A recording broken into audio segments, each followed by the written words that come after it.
We have now created nearly 10 million new jobs since I took office. Nearly 10 million jobs, the fastest growth in all of American history. In August, we also saw that the share of Americans who are working on our economy went up. Economists call that labor force participation rate. Working age women are now, for the first time, back at work at rates not seen since before the pandemic. Wages are up. Unemployment remains near a 50-year low. And yesterday, we got data that showed that manufacturing orders were up, but cost increases in supply chain items were beginning to ease. The week before that, we got data showing that price increase may be beginning to ease as well. The bottom line is jobs are up, wages are up, people are back to work, and we're seeing some signs that inflation maybe, I'm not overpromising, may be beginning to ease. Couple that with the fact that gas prices have now fallen 80 straight days, the fastest decline in over a decade. And the price at the pump is now $1.20 a gallon less than it was the beginning of the summer. America has some really good news going into Labor Day weekend. But we're also seeing something else critical to the backbone of the American economy. Manufacturing. Manufacturing is roaring back.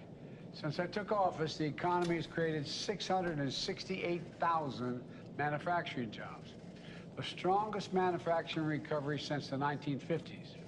And just last week, we've seen major American companies from First Solar to Corning to Micron announce plans to invest tens of billions, that's not a misstatement, tens of billions of dollars expanding manufacturing in America. We've seen major global companies like Toyota and Honda announce that they're choosing America to invest and build. None of this is happening by accident. These investments and this recovery are a direct result of my economic plan. Some people gave up on American manufacturing. Not me, not the Secretary, not the American people. Make it in America is no longer just a slogan. It's a reality in my administration. I'm committed to building an economy from the bottom up and the middle out. You've heard me say that 1,000 times. But that's what's happening. And that's what we're here to talk about today. Now, a big part of the American Rescue Plan that I signed a month after we got in office, we were facing a once-in-a-century pandemic, historic joblessness, businesses struggling to stay open, remote learning for our children.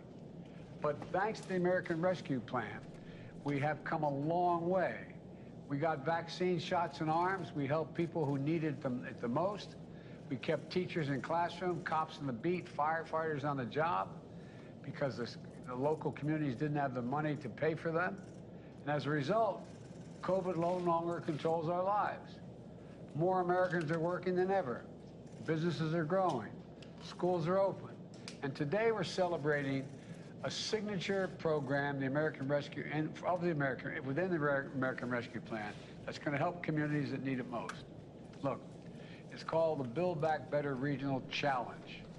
It's centered around a vision that as our economy recovers and modernizes, as science and technologies accelerate and change the nature of how we manufacture, we want workers and small businesses leading this transition, making sure they're a part of it, not just being shunned aside. Instead of fearing that the transition is going to leave them behind, we're going to help them get retrained and many other things. And think of the 55-year-old small businessman who's been making a single screw, this is literally true, for a combustible engine for cars for decades. He and his workers are worried. Why? Because they're moving to high-tech electric vehicles.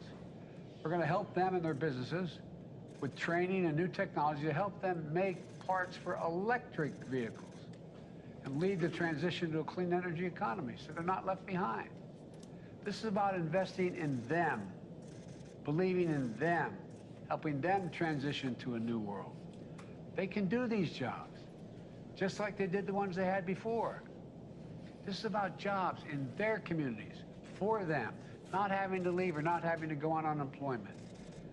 As new enterprises are created in the communities, they shouldn't have to leave. They should be the ones to be able to fill in for those jobs. So we designed this program by thinking about people and places in a really important way. And I know you got all of you up on the screen here, 21 different communities. This American Rescue Plan program invests $1 billion, a total of three, but $1 billion to create jobs and opportunity for people in places where they live and where they've worked their entire career so they don't have to leave. I know when folks hear such big numbers, they don't think it's for them. But this is for them. Is for them. Over 500 coalitions applied for these grants, from community organizations to philanthropies to labor unions to colleges, universities, all working together from every part of America. That kind of interest is a testament to the need and enthusiasm for this type of investment. I take a look at this as a transition investment. I'm so proud to announce 21 awardees up on the screen here who each receive between 25 million and 65 million jobs to turn their plans into action. As Secretary Mundo just said, and I guess I wasn't supposed to start this off, was I? Come to think of it, all of a sudden it dawned on me I was supposed to let her speak first. But estimate these projects are going to result in 100,000 jobs created or saved, over $7 billion in additional private sector investment in these 21 communities. We want you to continue having good jobs in your communities so you don't have to leave, so your people in your communities aren't displaced. The winners are all here up on the screen, and they're going to empower communities in Pennsylvania, West Virginia. Joe, is that you? Is that Joe Manchin I see? I'm right here with you. Hey, Joe, good to see you, man. Thanks for what you're doing. Matter of fact, you're one of the guys that started this idea with me, what you're talking about needed to happen in West Virginia. But anyway, they're going to empower communities in Pennsylvania, West Virginia, Louisiana to lead our nation's transition to clean energy.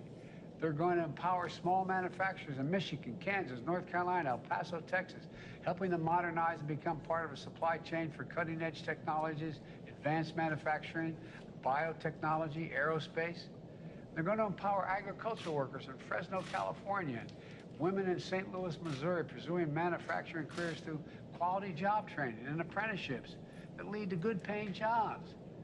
They're going to support entrepreneurships and small business creation from Native American communities in Montana and to Tulsa's Greenwood neighborhood, once known as a Black Wall Street that I visited on the 100th anniversary of the Tulsa Race Massacre. Together, these projects are going to uplift underserved communities and include them as key parts of America's economic recovery for the 21st century.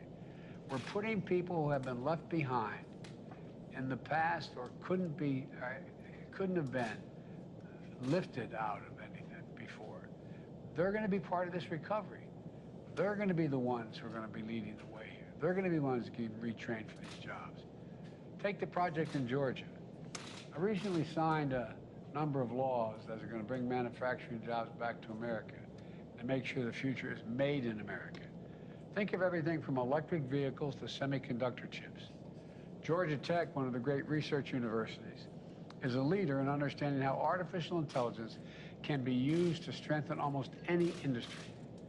But too many folks, especially small manufacturers in Black communities, rural communities in Georgia, can't afford access to the knowledge and the research to be able to capture those jobs, to be trained for them. They can't take advantage of all that technology that can make for them all the difference between their business closing and thriving. So Georgia Tech partnered with HBCUs in like Spelman College and Fort Valley State and local community colleges. With this grant, they're going to take this technology on the road with mobile training studios. That's basically a high-tech van that's going to travel into underserved areas across Georgia to train a whole new generation of workers. Technology experts will provide workers who are interested in 4 to 6 week hands-on training that can make all the difference in their employment. Think of a poultry farmer who might never have had a chance to learn how artificial technology can help manage inventory or improve the safety and quality while increasing their productivity. Think of the family-owned paper manufacturer that could never have afforded trying out cutting-edge technologies. But now they're going to be able to. They're going to be able to grow their businesses. And they can do it without ever leaving their home or their families. This is a game changer. Take the projections, the project in Manchester, New Hampshire. And I tell you what, I heard so much from the delegation in New Hampshire, from Maggie Hass. Anyway, I won't get into it. This has been one of the things they've been pushing for a long time, both senators and the congressmen. Their goal is nothing short of becoming a global epicenter for the next generation of advanced medicine. But to do it, they need world-class labs for clinical trials that will attract the most innovative biomedicine companies to locate and create jobs in New Hampshire.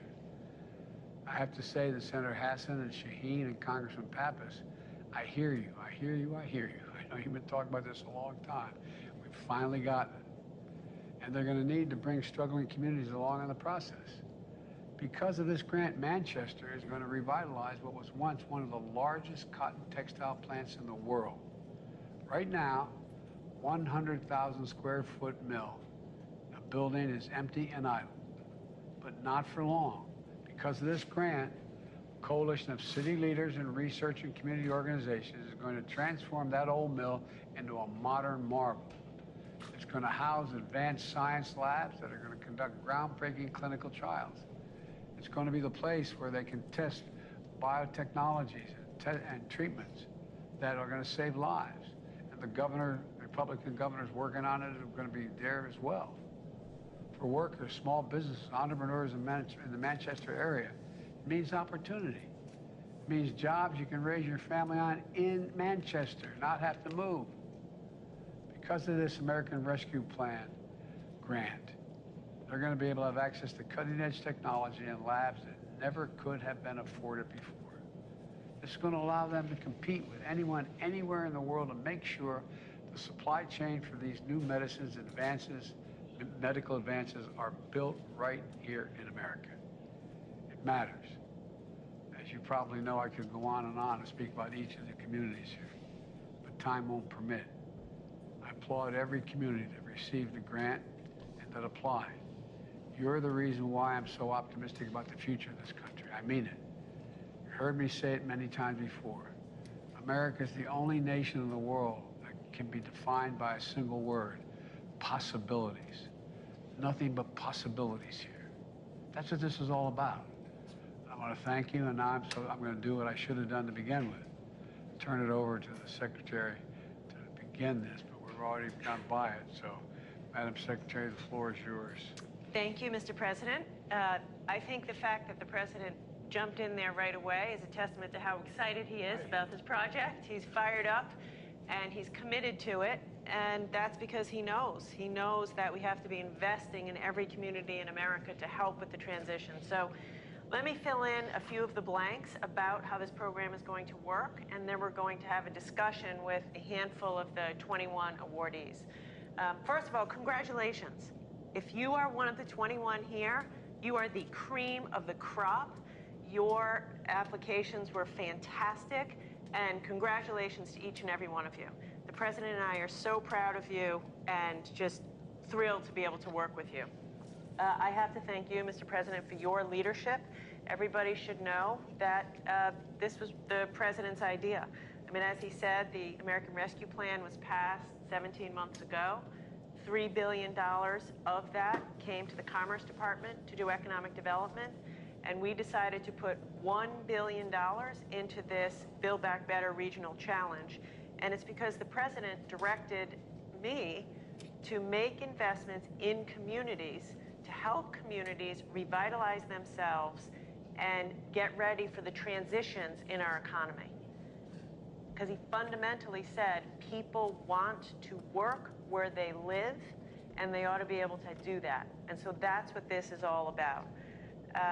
We believe every single American, no matter where you live, ought to have an opportunity to have a high-paying, family-supporting job in that community. And that's what this is all about. So Let me fill in some of the blanks about the approach. It's a novel approach. This is the first time ever the Department of Commerce has made such sizable investments in individual communities. When we started, to be very honest, we weren't sure. We weren't sure if communities would apply and bring together coalitions and have the capacity to invest tens of millions of dollars. Well, we got 529 submissions. We went from 529 down to 60 finalists. And then from those 60 finalists, we worked to get to the 21 who are with us today. So again, the fact that you are among the 21, hats off to each and every one of you. Here's what makes this interesting. Everyone on this screen of the 21 will be receiving between $25 million and $65 million to address regional economic challenges and to invest in revitalizing the economies of these communities. So that's a lot of cheese, folks, to make big investments and revitalize your communities. This was all bottoms up. We went to the community and said, you tell us how to revitalize your community. And you bring the community together, public sector, private sector, universities, philanthropy. Get your community together and tell us what you need to invest. So as a result, this federal funding will be matched by more than $300 million of local investment and will leverage support from over 450 private sector and 27 labor unions or worker organizations. We estimate that together, this whole initiative will create or save over 100,000 jobs and over $7 billion of additional private investment will be catalyzed through each coalition's efforts. And as the president said, this is about growing industries that are critical to our future: clean energy, biotechnology, advanced mobility. And it's about saying to the small businesses and workers in these communities, we know the economy is transitioning. We're moving away from fossil fuels to clean energy. We're moving towards robotics. We're moving towards a more digital economy, a more technical economy. And the point of it is, no one will be left behind, because we're going to retrain workers, we're going to retrain small businesses, and we're going to light up abandoned buildings that may have once trained coal miners and today will train solar installers. Abandoned manufacturing facilities that may have, once made widgets will be, lighted up for new advanced manufacturing in solar panels. And so the important point here, and the president talks to us all the time about this, is that if you're out there, in Buffalo, and you drive by every day an abandoned industrial building, and you have a pit in your stomach wondering, is there a place for me in a new economy? Or if you are someone who's worked for 30 years in one of the big 3 auto companies, and you only know how to work on a traditional auto car, and you're worried, do you have the skills to transition to an electric vehicle economy? What we're saying to you is yes. Yes, because we're going to retrain you, we're going to retrofit small businesses, we're going to do solar installations at an industrial scale over abandoned coal mines, and we're going to make sure that as we transition, everyone's included and trained, and these small businesses are able to do this. I'll just end with a personal story, which I told to the president. When we were designing this program, I had my father in mind. My father, once upon a time, Rhode Island, where I'm from, was the jewelry manufacturing capital of the world. Everywhere you looked, jewelry manufacturing. Low skill, but it was a good job. My dad had one of those jobs, a Bulova watch, until he was 56 years old, and his job and all the other jobs went to China. And he would so often say to us, Gina, we were just left behind. We weren't retrained. He wanted to work. He could work. And he said, our leaders left us behind.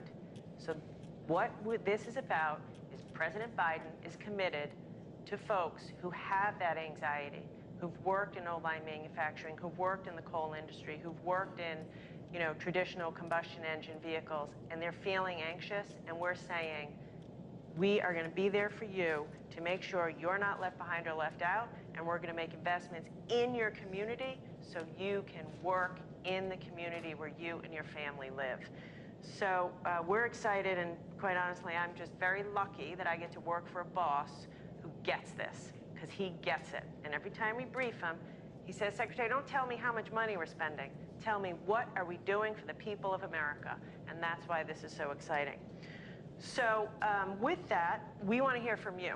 Now, as the President said, if we had the time, we'd like to hear from every single one of you, because every one of you has put together a phenomenal application, but we don't have the time. So we're just going to hear from a couple of you and hope to have a free-flowing discussion. And I want to begin by calling on the Detroit Regional Partnership Foundation. Congratulations. You all are receiving $52.2 million, which is incredible. We'd like to hear from you, and I'd like to call on Maureen. Just tell us a little bit about how are you going to invest the $52 million? What are the projects you're doing, and what does this mean for the small businesses in the supply chain in Detroit's auto manufacturing industry? Good morning. Thank you, Madam Secretary, and good morning, Mr. President. We are thrilled to join you here today from Detroit, the global epicenter of mobility. I want to introduce two of our partners who are with me today. Quentin Messer Jr., who is the CEO of the Michigan Economic Development Corporation, Ned Stabler, who is the CEO of Techtown Detroit. In addition, we have a large group of over 140 partners who are joining us virtually and who work together for this successful application. We're honored that the EDA has recognized that the Detroit region is leading the transformation from internal combustion engine to electric vehicle. The Global Epicenter of Mobility, or GEM, is Detroit's answer to the Build Back Better regional challenge. Through an inclusive and equitable lens, GEM will help the Detroit region redefine every aspect of mobility, from the cutting-edge technology that moves people and goods to creating new quality jobs and readying new sites for business. We are building an inclusive, prosperous 21st century with your help.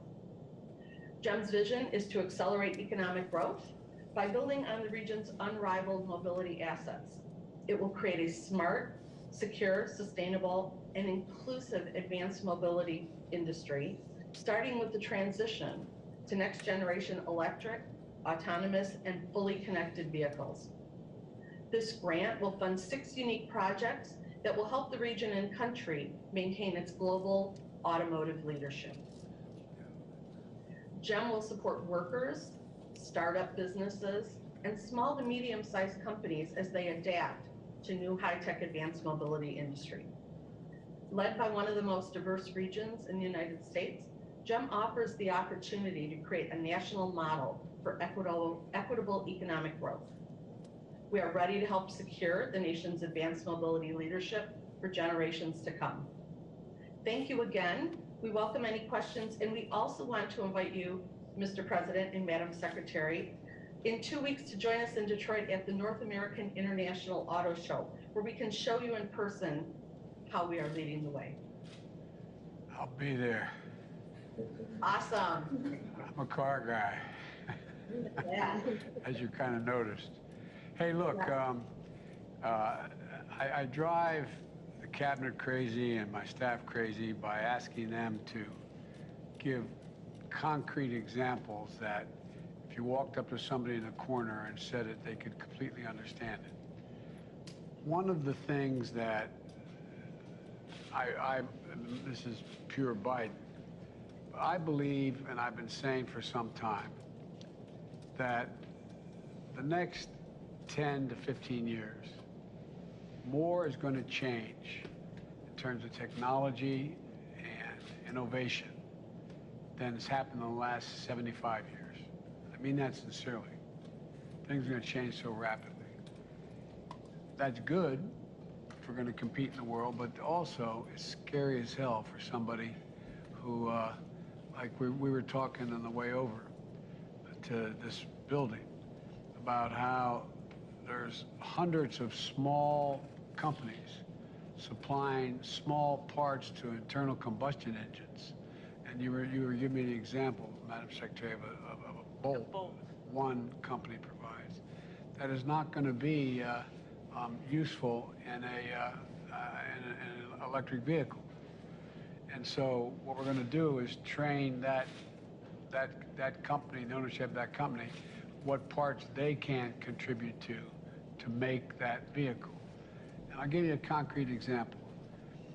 Remember, we're having the great difficulty, we still have some difficulty in the supply chain of items coming from Asia.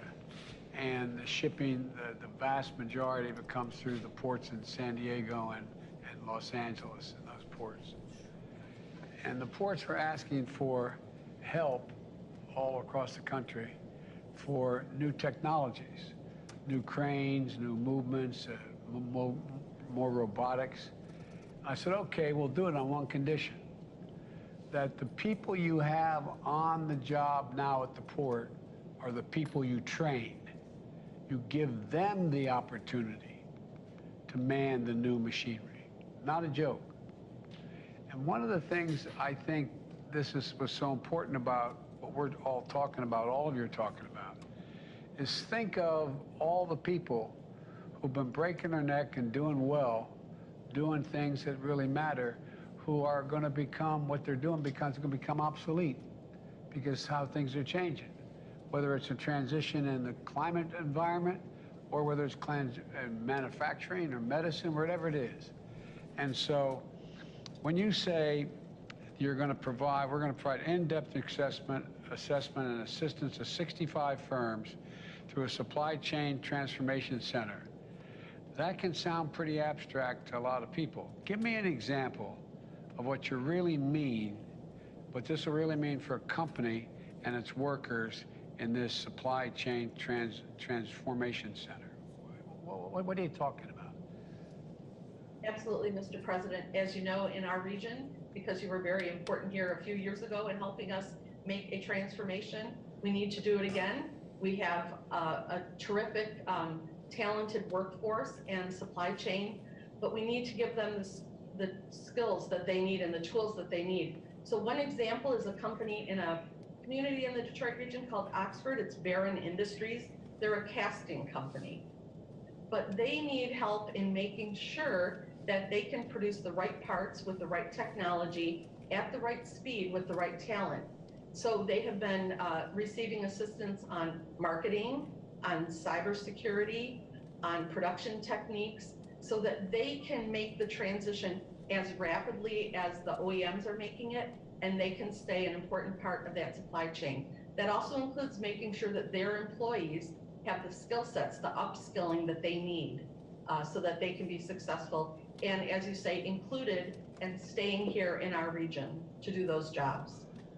President, one of the things I love about what Maureen and her team is doing is that so often we focus on the big three automakers, which is important, for all the obvious reasons.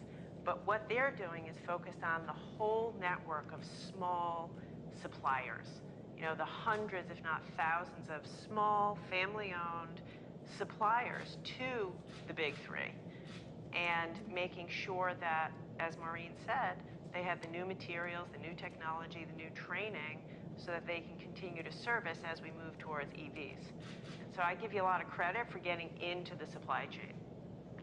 Last thing I'll say, I can talk about this for a long time, but going through two of the major American automobile plants for a long time, for an extended period of time, there was a lot of concern by the UAW about robotics and how that was going to displace workers, when in fact, being able to teach those folks how to use those robots and increase productivity and doesn't displace them is what's really happening.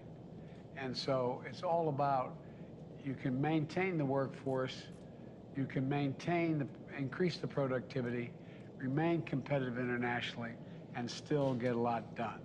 But at any rate, I maybe as my grandfather used to say, with the grace of God, the goodwill of the neighbors, I'll see you at the auto show.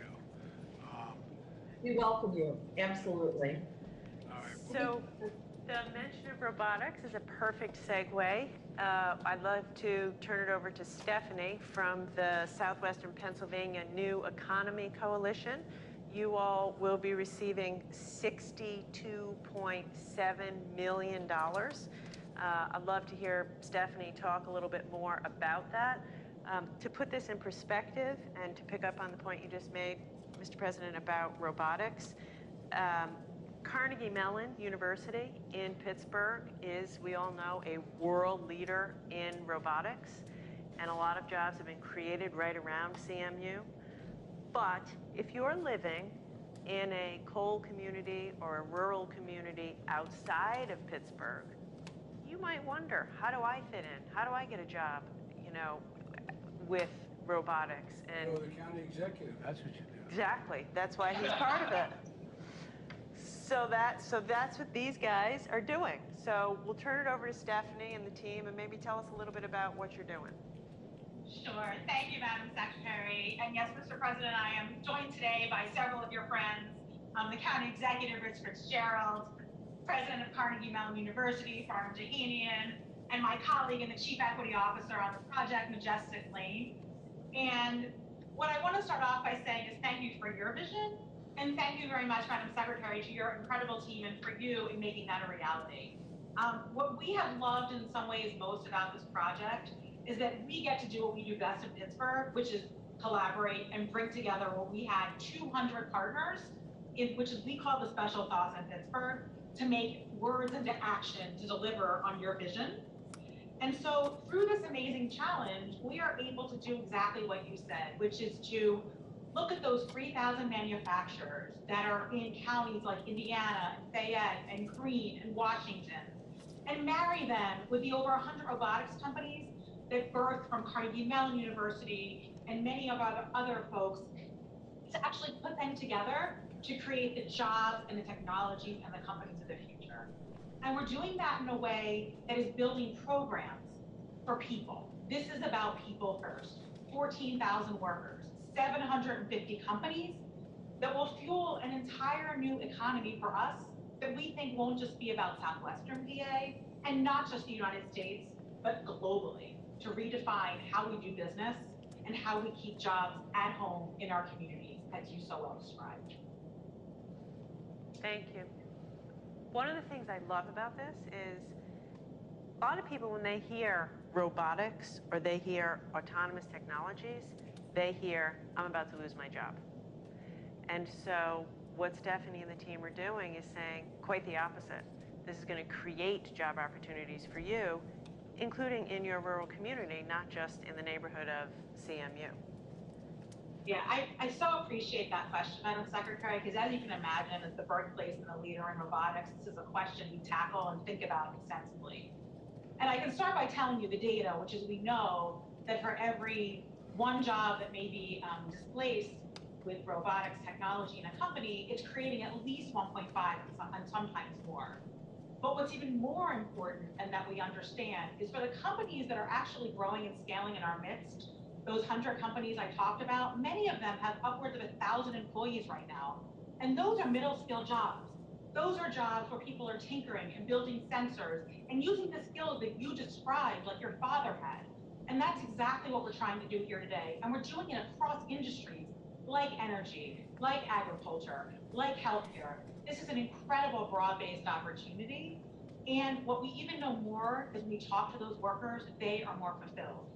They are actually enjoying their ability to use their creative skills to customize sensors, to repair robots, to work in partnership with entrepreneurs in creating those actual technologies. It's a more fulfilling job, it's a higher wage job, it keeps them in communities, and it actually allows them to have family sustaining jobs where they were born and where they want to stay. Mr. President, at Carnegie Mellon, I had the honor of you showing me around Carnegie Mellon. It's a great university for real. I'm not being solicitous. Are you working with smaller outfits like the community colleges in the region? And talk to me about the sort of coordination between a great national university like yours and a community college in a community? First of all, Mr. President, thank you very much for your leadership. It's good to be with you. There are two aspects of it that I want to highlight. On one hand, what we're trying to do is to bring robotics and automation to small and medium-sized enterprises. As you alluded to, the digital transformation is taking place, and it's really having a ripple effect across so many sectors of our economy. So we're bringing those technologies and know-how to agriculture, to construction, to energy, to healthcare, to manufacturing, mining, and transportation. So that element, bringing those skills and technologies to small and medium enterprises to make them more competitive is extremely important. It's extremely important for the nation because we live in a global world. So that's one element of it. The second element of it that you alluded to has to do with upskilling and reskilling the workforce. And in this case, we're working with community colleges, we're working on curriculum development, we're working on various ways that we can bring along the workers and retrain them and upskill them to be ready for these new jobs that are going to be created. It's extremely important to recognize that as we adapt these new technologies in small and medium enterprises, we have a workforce that's going to be ready to take those jobs. So the coordination with community colleges, with labor unions, especially in our core urban areas, and as Madam Secretary alluded to, in 11 counties that surround us is part of our mission and what we're committed to. Thank you again for the opportunity. Well, let me ask you, how's this going to play out on the political scene? As a county executive, what are you going to be able to tell folks about what's happening with this $62 million? Well, thank you, Mr. President. What we can tell people is President Biden continues to invest in people and in jobs and in our future. First of all, congratulations on another great jobs report. I mean, we shouldn't just go over that real quickly. 10 million jobs in your year and a half tenures is really unbelievable. And a lot of them have been created right here in southwestern Pennsylvania.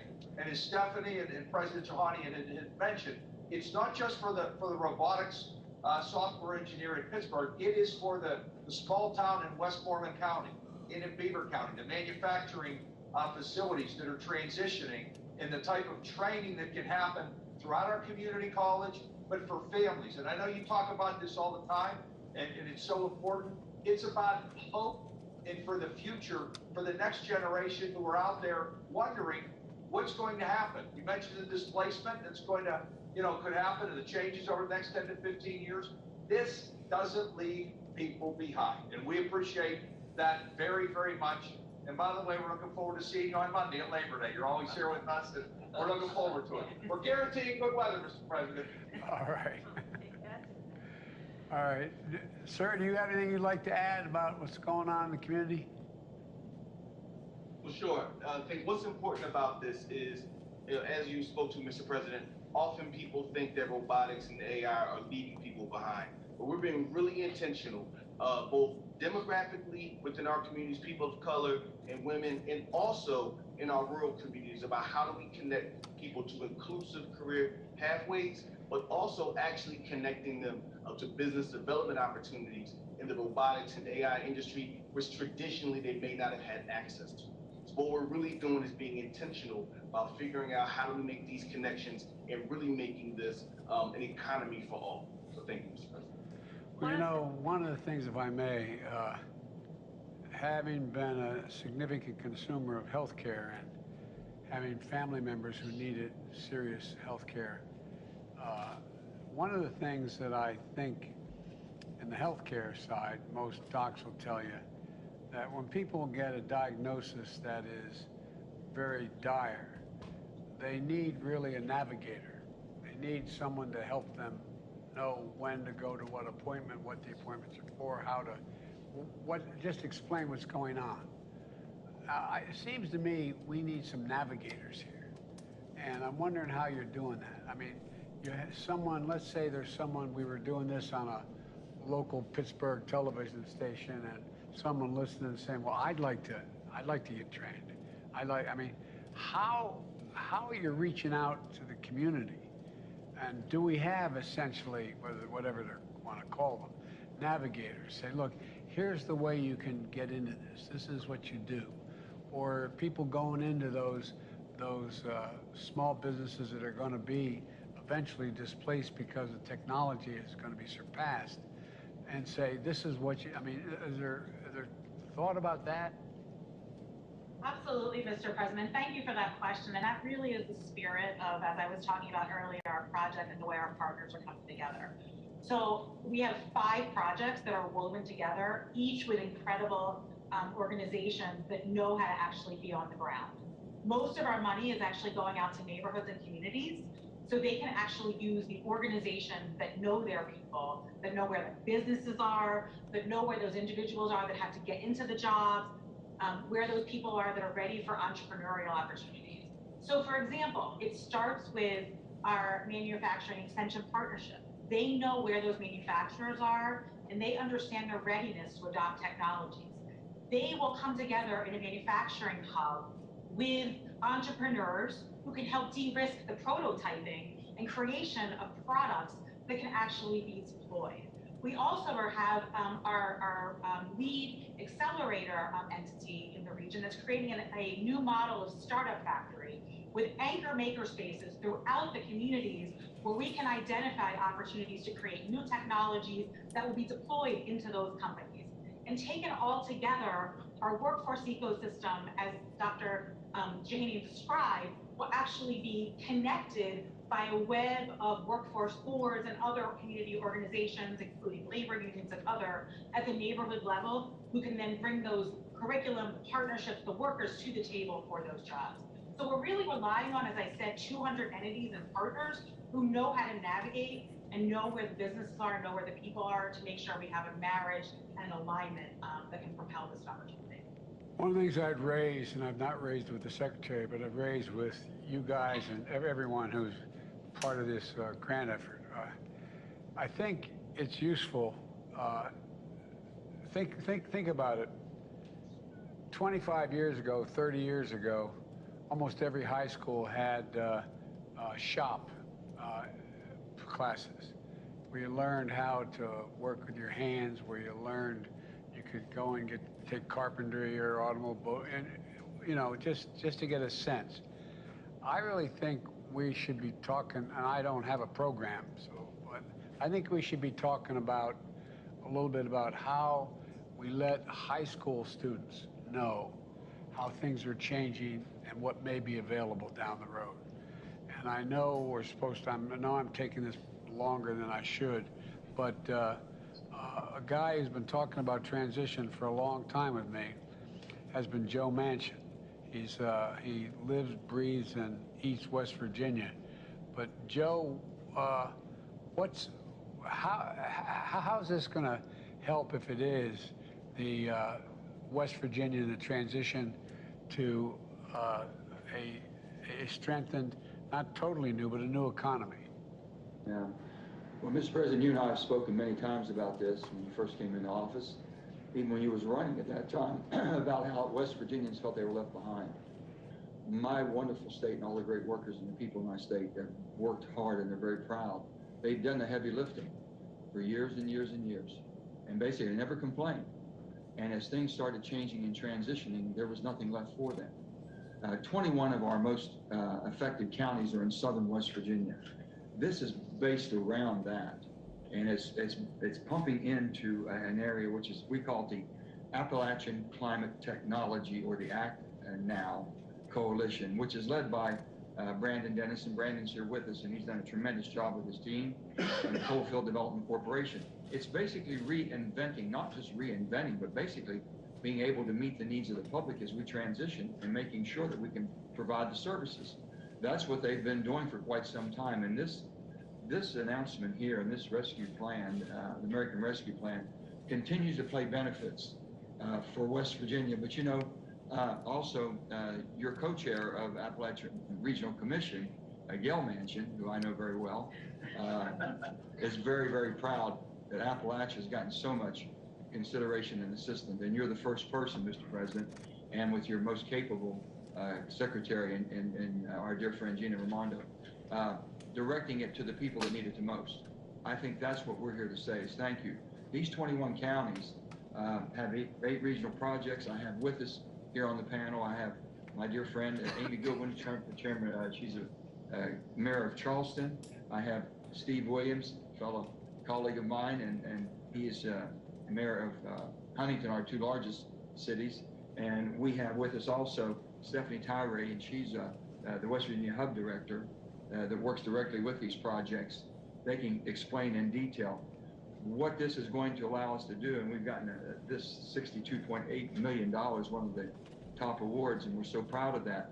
But the need is there, and I can guarantee the investments will be made. You and I have spoken many times about you can spend money or you can invest money. We're going to give you a return on this. We're going to give the taxpayers of the United States a return on their investment in West Virginia. That's what this is about. And a reward base to the people who have done the heavy lifting, allow them to continue to transition. Now with our Inflation Reduction Act, Mr. President, this segues right into that because now it's going to allow them to start focusing on a complete new way of delivering the energy that this country is going to need. Coal, we talked about all the cars, and Debbie Stabenow and I talk about that a lot, and I said, Debbie, you wouldn't have a car if it wasn't for the coal and still that we produce to send you the material that you need to make the cars. So we're all hooked to the hip here. And as the transition goes on, the investments that are being made, the 48C tax credit is going to put $4 billion additionally back into coal-hit communities so we can diversify and attract more business there. So I just can't tell you how much this means, Mr. President, and I'm just so proud to be part of this, and also so proud of what the ARP has done, American Rescue Plan, and so excited to see what the Inflation Reduction Act is going to do. So many people don't know how much is in there that's going to transition their lives and transfer them into an economy that's going to give them an awful lot of stability. So we're very proud. Well, Joe, thanks. I'd love to talk to every one of you, but I'm getting a sign here. I better cut. They're going to have a I was afraid you're going to get the hook. But look, We can do this all day, but the point, let me conclude by saying this. This is not going to waste money, what we're talking about each year doing. It's going to grow the economies. It's going to keep us in a position where we are the most advanced economy in the world, and where we bring along the people who have made this country. You know, I joke, and I shouldn't get political, but let me put it this way. The people who built the country are hardworking people who work with the sweat of their brow and their hands, and they're the ones that created a middle class. And I think this is going to enable that same group of people, like most of us were raised by, to be able to have an opportunity to continue to do well and to take us through this next phase. Because, you know, there's that, Joe and my colleagues in the Senate used to always kid me for quoting Irish poets, but all's changed. It's changed utterly. A terrible beauty's been born, as the Irish poet said. And we've got to take advantage of it, and I think we can. I really, genuinely think we can. And I look forward to meeting all of you at some point along the way, and we're going to continue to keep this moving, because there's $3 billion total in this, and it's going to grow the economy. Everybody's better off. When you grow the economy, everybody from the local drugstore to the local supermarket to the local church, everything grows. And that's what this is about. Anyway, thank you all. Thank you. If I can say one thing to you, Mr. President. Yes. Thank you for not forgetting and not leaving anybody behind. I can't tell you how much this means to our hardworking people in West Virginia. And they are truly appreciative, and the families are, to be able to stay where they love and their heritage and their roots are. So many of them had to leave. You've given them that opportunity, and you didn't forget, and you kept that promise, and I appreciate it. Well, Joe, remember, I'm from hard coal country, Scranton. All right. Okay, anyway, thank you all so very, very much. Thank you, Mr. Congratulations, everybody, and we're excited to work with you to make all of this a huge success. Thank you, Mr. President. Thanks. All right. Mr. President, do you consider all Trump supporters to be a threat to the country? No, everyone. Come on, look, guys. You keep trying to make that case. I don't consider any Trump support but I do think anyone who calls for the use of violence, fails to condemn violence when it's used, refuses to acknowledge when an election has been won, insists upon changing the way in which the rule you count votes. That is a threat to democracy. Democracy. And everything we stand for rests on the platform of democracy. When people voted for Donald Trump and support him now, they weren't voting for attacking the Capitol. They weren't voting for overruling the election. They were voting for a philosophy he put forward. So I am not talking about anything other than it is inappropriate, and it's not only happening here, but other parts of the world, where there's a failure to recognize and condemn violence whenever it's used for political purposes, failure to condemn the attempt to manipulate electoral outcomes, failure to acknowledge when elections were won or lost.